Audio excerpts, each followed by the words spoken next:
kambing kamu di situ, domba kamu potong, contohkan gitu. Jadi maksudnya Aisyah nasihati Rasulullah, jangan hanya perintah, beri contoh gitu, beri contoh ke para sahabatnya, jangan hanya perintahin ayo pada potong korbannya di sini, sudah ini perintah dari Allah gitu ya, tapi kamu nggak contohkan.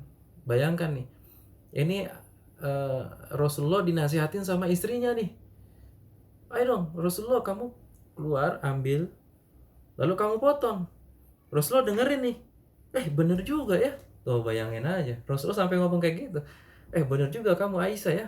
Wah cerdas sekali kamu. Baik, saya akan lakukan. Nah akhirnya Rasulullah mengambil dombanya, dibawa ke tengah, ya, ke banyak orang yang melihat, ke sahabat-sahabat pada situ melihat, lalu dipotonglah di depan mereka domba tersebut, ya, korbannya di situ. Sudah selesai. Akhirnya mereka para sahabatnya mengikuti apa yang Rasulullah Shallallahu Alaihi Wasallam lakukan. Jadi dalam kisah ini mengambil pelajaran bahwa suami pun bisa saja harus menerima nasihat dari seorang istri, dan itu dalam syariat Islam. Bisa saja nasihat istri itu benar gitu ya, ada benarnya. Jadi harus juga berlapang dada, ya, berlapang dada. Oh iya, benar juga gitu. Rasulullah saja selevel beliau, ya, itu masih nerima nasihat dari istrinya. Namun di pertengahan nih, artinya gini ya, bisa jadi benar, bisa jadi salah kan nasihat dari istri. Maka kita harus adanya diskusi gitu. Artinya antara suami dan istri itu diskusi. Terus kalau udah diskusi, kalau udah mulai emosi, ingat, stop, ini emosi nih, kayaknya jangan bisa dilanjut, jangan dilanjut, gitu ya. Jadi cara terapinya yang pertama tentunya yang tadi bersama-sama dalam mengerjakan amalan, terus berdoa, doain coba. Ya Allah, lembutkanlah hati hamba, lembutkanlah hati suami hamba agar harmonis hubungan kami, lembutkanlah hati anak-anak agar harmonis hubungan kami. Berdoa, ya, seperti itu. Lalu kalau juga masalah anak, jangan sampai ibunya marahin anaknya, bapaknya marahin anaknya, ibunya bela di depan anaknya. Itu tidak boleh, ya. Harus sepakat antara bapak dan ibu sebagai orang tua, sepakat. Kalau ibunya marah ke anaknya, bapaknya jangan belain gitu ya, tapi menengahkan boleh, ya, tapi jangan membela gitu ya. Jadi disepakati bersama, ini harus sepakat nih. Maka banyak hal yang mesti dibicarakan. Coba di kamar berdua ngobrol dari hati ke hati, obrolkan masalah-masalah satu persatu yang memang harus diperbaiki hubungannya, ya. Dan jangan yang berat-berat, yang santai-santai aja ngobrolnya gitu ya. Karena nanti kalau mulai dengan emosi yang tidak baik, nggak juga ketemu. Jadi sebaiknya ngobrol ini perlu latihan sih. Jadi antum harus latihan. Cobalah ngobrol 15 menit dulu dengan pasangan hidup, terus ngobrol lagi 30 menit gitu ya. Obrolkan curahan hati ke suaminya, ke istrinya, pasangan hidupnya. Coba dari situ, lalu berdoa dilakukan, amalan dikerjakan gitu ya. Dan ketika obrol, egonya dikesampingkan, karena kalau ego diikutkan nanti nggak akan ketemu.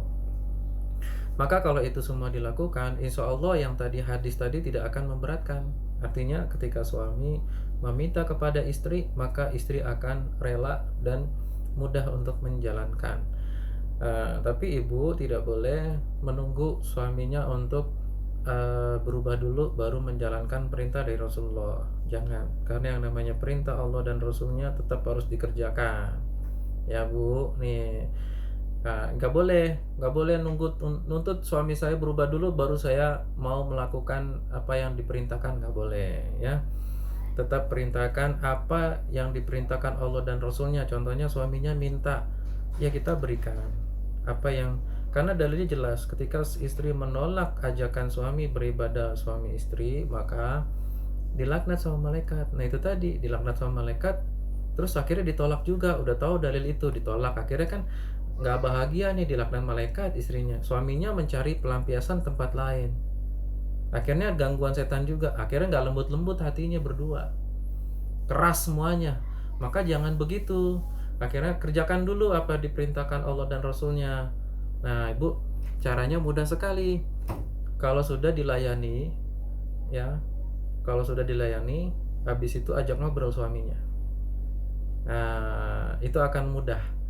Ini ada riwayat dari sahabat Nabi ya. Dan Masya Allah ini luar biasa. Ini kita udah jam 11 nih, tapi ya sedikit lah ya. Jadi luar biasanya ketika ada seorang istri yang, wah ini istrinya soleha luar biasa, sahabat Nabi, pulang, ini anaknya meninggal. Anaknya hari itu meninggal. Dan hari itu suaminya pulang dari berjihad. Yang dilakukan istrinya apa? Lakukan istrinya itu datang suaminya, dibersihkan tubuhnya, disediakan makan, ya, selesai makan, tidak dikasih tahu anaknya meninggal tuh. Ada masalah berarti dalam rumah tangganya, contohnya gitu loh, kita punya masalah dalam rumah tangga, tapi nggak disampaikan dulu. Bayangkan dari pulang udah lama nggak ketemu, ya, terus baru pulang. Nah, sampai dilayani dulu suaminya. Artinya apa? Semua berat yang dipikul selama dalam perjalanan kerja, pikiran, semuanya itu diselesaikan dulu sama istrinya, ya, sampai apa, syahwatnya juga dipenuhi sama istrinya. Setelah itu baru disampaikan oleh istrinya bahwa anaknya meninggal. Nah, ini suatu cara, metode untuk bagaimana seorang istri bisa menyampaikan ke suami, yaitu cobalah sampaikan setelah antum melayani suami. Ini salah satu efektif, ya, melayani suami dengan baik, ya, melayani dengan baik, karena hubungan suami istri jima, ya, ini merupakan ibadah dan ini menyehatkan dan ini diberkahi. Maka setelah itu biasanya laki-laki itu akan lebih mudah untuk diajak bicara. Kalau ternyata tertidur, ya, itu bagus, Bu. Bagusnya artinya si suaminya ini sangat puas dengan ibu, dengan layanan ibu. Maka biarkan tertidur. Setelah tidur, setelah bangun, ajak ngobrol baru. Insya Allah bisa. Ketika ibu sudah menjalankan perintah Allah dan Rasulnya, sudah menjalankan tata cara seperti ini, coba deh. Nanti akan lebih mudah diajak ngobrol suaminya. Gitu. Tapi kalau ibu menuntut lebih dahulu, sedangkan Allah dan Rasulnya sudah bikin aturan, nah nanti akan bersih tegang. Karena suaminya masih ada syahwat yang sangat besar yang inginnya dipenuhi, sedangkan ini mau diajak bicara, nggak masuk akhirnya. Nggak masuk. Karena laki-laki itu nggak bisa berpikir banyak, beda dengan wanita ya. Wanita tuh bisa ngerjain banyak hal di pikirannya tuh. Apa namanya, multitasking ya. Kalau laki-laki nggak. Laki-laki satu kepingin selesai dulu itu, baru nanti ada hal lain. Nah kalau sedang dipenuhi oleh syahwat, syahwatnya itu harus selesai dulu. Kalau sudah selesai, yang ini dapat pahala. Nanti kalau sudah selesai, maka mudah untuk diajak bicara ke masalah yang ingin ibu sampaikan, agar terjadi perbaikan dalam rumah tangga. Ya, ini bisa diterapkan. Ya, satu, hubungan baik dengan Allah, yang kedua berdoa, yang ketiga melayani suami dengan baik, ya. Insya Allah ini menjawab ketiga pertanyaan nomor 1, 2, dan 3 ya. Karena tentunya Islam tidak akan berbuat timpang, tidak. Hanya saja cara-caranya itu sudah diajarkan oleh Allah dan Rasulnya. Dibutuhkan apa? Dibutuhkan open mind kita, kebuka hati kita, kebuka pikiran kita untuk tunduk aja dulu. Ketika udah tunduk dulu kepada perintah Allah dan Rasulnya, maka nanti akan dimudahkan jalannya, gitu ya. Jangan langsung mengikuti cara-cara kita atau psikologis barat ya, yang malah menyebabkan permasalahan semakin menjadi, ya. Tapi kalau kita mengikuti para ulama, maka insya Allah akan jalannya lebih baik. Begitu Bu ya. Jadi insya Allah perbaikan hubungan ibu dan suami akan semakin baik dengan cara-cara tadi, diajak bicara. Ya, bicaranya setelah ibu selesaikan dulu apa hajatnya suaminya, karena laki-laki seperti itu. Sebagaimana ada riwayat tadi yang saya sampaikan. Nah, nomor 3 yang tentang panas dingin ya. Baik. Panas dingin ibu, suhunya merasa dingin tapi kondisi di tubuh kok kayaknya panas ya. Nah, ini biasanya kalau tidak teraturan suhu pada tubuh, ketidakteraturan suhu pada tubuh, ini sudah depresi jiwa dan depresi tubuh. Ya, depresi jiwa dan tubuh. Jadi antara yang dirasa dengan diukur badan dingin, tapi kok badannya terasa panas. Bahkan sariawan kan harusnya panas ya, ya kan? Sariawan itu panas. Nah, kenapa kayak gitu? Berarti sudah depresinya dua, depresi jiwanya dan juga depresi di fisik. Kalau terkait pola makan, tadi kita udah bicara pola jiwanya ya, terapinya seperti tadi dikerjakan. Kalau terkait pola makan, maka makannya diseimbangkan saja. Dalam kondisi seperti ini, makannya diseimbangkan. Jangan terlalu banyak panas, jangan terlalu banyak dingin, tapi seimbangkan antara panas dan dingin. Contohnya makan kurma dengan timun gitu. Kan makan yang panas dengan makan yang dingin. Maka kita setiap makan pagi, siang dan malam, makannya dilihat. Ini nanti efek sindromnya apa, maka samakan. Ya, karena kondisinya ibu sedang ada depresi di tubuh, di fisik dan di jiwa, maka caranya seperti itu kalau pola makan. Herbal juga. Herbal sangat disarankan tidak terlalu banyak. Kalaupun mau habatus soda, kayaknya jangan dulu. Karena habatus soda itu satu butir aja udah cuma lumayan besar ya. Jadi kalaupun mau setengah kapsul. Jadi setengah kapsul dicampur madu. Kalau mau habatus soda setengah kapsul sama madu gitu, diaduk gitu ya, misalnya ya, dikonsumsi atau dicampur ke air setengah kapsul habatus soda, terus madunya juga secukupnya, diaduk baru diminum, atau di stop dulu boleh. Kalau ibu suka jahenya jangan banyak-banyak, misalnya biasanya sehari berapa gelas, mungkin sekarang gelas kecil dulu gitu ya, pakai gelas kecil kalau pengen minum. Tapi kalau efek di tubuhnya sariawan ya, maka jangan minum jahe ya, sebaiknya minum yang efeknya dingin aja kayak madu gitu ya. Karena hawa panas di tubuhnya ini jelas ada gitu. Nanti coba ibu lakukan ini sekitar 2 minggu ya. Upayanya memang cukup besar nih untuk ibu Sari ya, karena masalahnya cukup besar.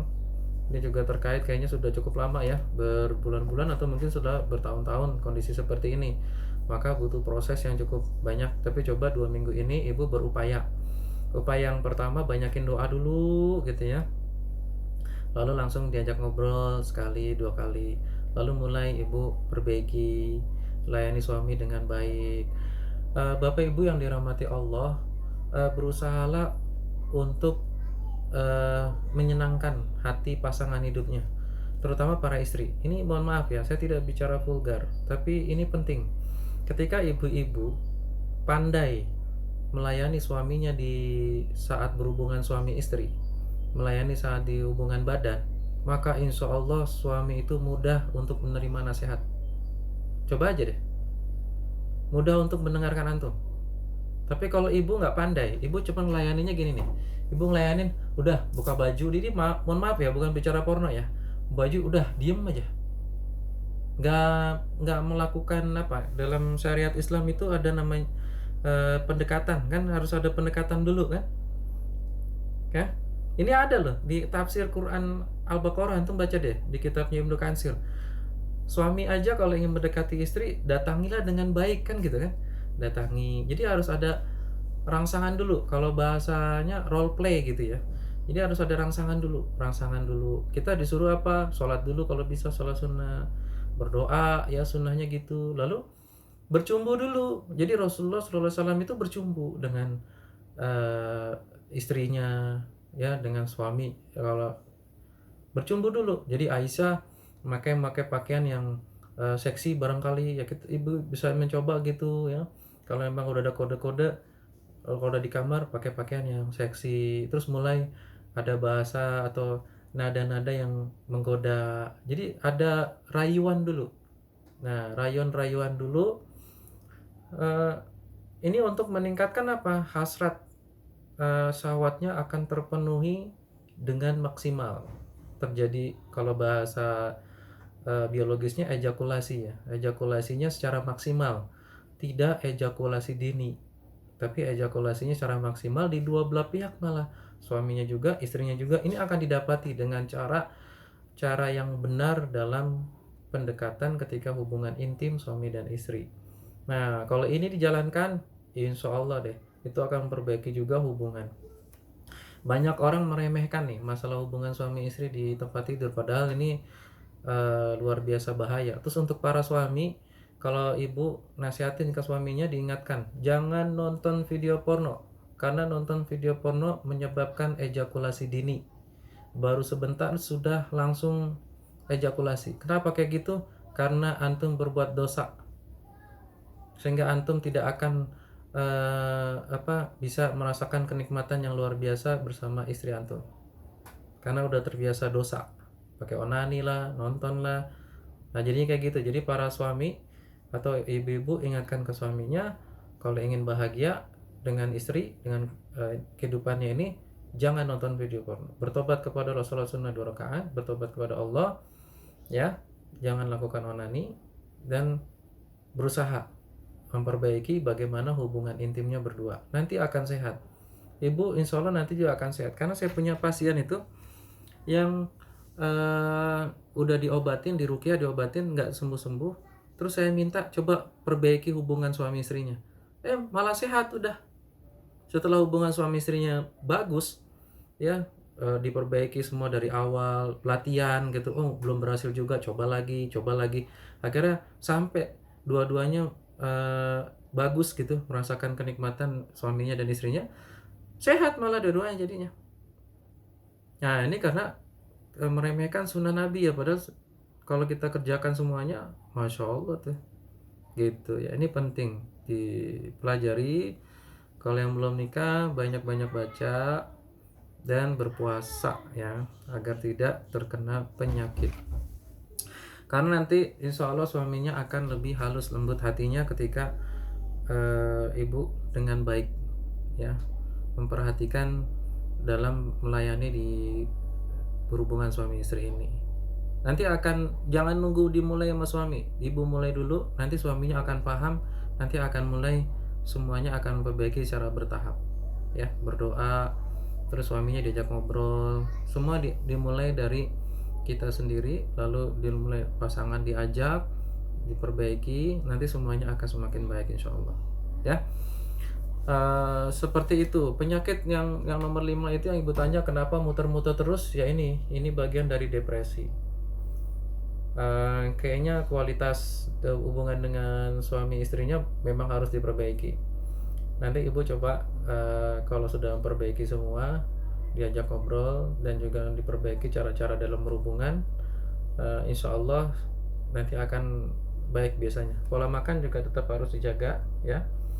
Pola makan, herbal juga harus dijaga yang dikonsumsi, karena itu berpengaruh efek kimiawi dalam tubuh kita. Jadi semuanya kita lakukan secara maksimal ya. Insya Allah nanti akan terjadi perbaikan. Coba di 3 hari ini makanan seimbang, 5 hari makanan seimbang dan perbaikan dalam hubungan suami istrinya ya. Lalu nanti coba lagi sekitar 2 minggu lah ya. Kalau 5 hari gagal, pokoknya sekitar 2 minggu lah coba ini ya. Insya Allah yakin bu ya. Memang butuh effort ya, pemahaman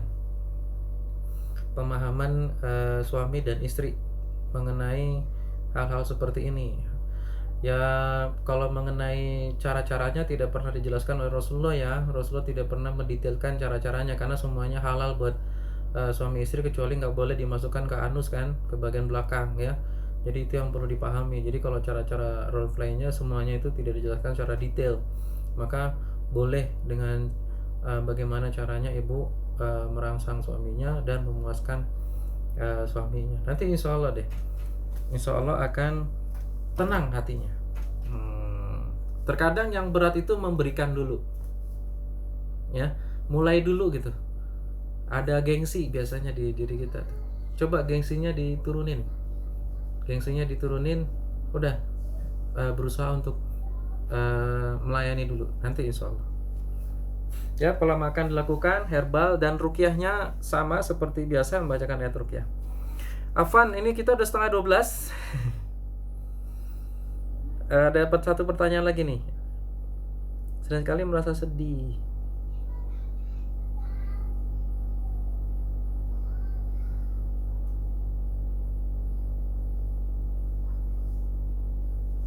Ya, baik, pertanyaannya menguatkan iman, dekati orang-orang soleh.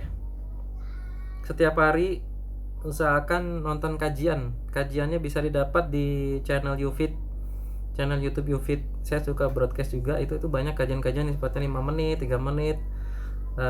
Itu bagus. Silakan nonton di situ untuk meningkatkan iman. Setiap hari ada kajian karena sifatnya sekarang online semua. Terus dekati orang-orang yang soleh. Ya, jauhi musik. Jangan nonton sinetron, telenovela, jangan ditonton. Ya, musik juga sebaiknya tidak didengarkan. Kalau kondisi antum ini kurang baik, dengarkan murotal, baca Al-Quran, sholat sunnah duha ya 4 rakaat. Untuk makanan, kalau sedih itu termasuk dari emosional, maka sedih itu sifatnya panas, maka makanannya harus yang dingin. Minumnya madu, madu bidara ya, itu minumnya yang makanan konsumsi yang dingin gitu ya, untuk Ibu Juriah atau Mbak Juriah. Nah, itu caranya antum konsumsi yang dingin kalau sedihnya lagi muncul. Tapi kalau lagi nggak muncul, maka seimbangkan aja pola makannya antara panas dan dingin. Nasi jangan banyak-banyak gitu ya, pola makannya nasi jangan banyak-banyak. Oh ya, satu hal Bapak Ibu yang dirahmati Allah, olahraga tetap diperlukan. Dan olahraga tuh jangan lari. Jangan olahraga lari, jangan dilakukan ya. Kalau tidak pernah olahraga lari, jangan olahraga lari. Kalau antum biasa olahraga lari silakan. Tapi kalau tidak, jangan. Itu efeknya buruk. Lebih baik jalan kaki ya, atau berenang.